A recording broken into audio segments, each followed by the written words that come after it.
भाई लोग आप सभी देख सकते हैं यहाँ हिमाचल में बहुत बुरी तरीक़ा से बारिश हो रही है।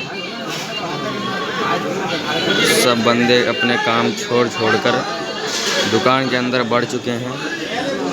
देखिए ये मंडी का नज़ारा है, ये मंडी का नज़ारा।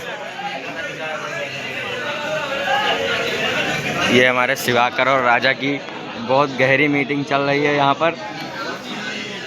ये पूछ रहे हैं, इन दोनों भाइयों की बहुत गहरी मीटिंग चल रही है। और ये शिवाकर और राजा की बहुत गहरी मीटिंग में बीच में अंकु बाबू आ चुके थे, इसीलिए मीटिंग बंद हो गई थी। अब दोनों दूसरे जगह पे जा रहे हैं।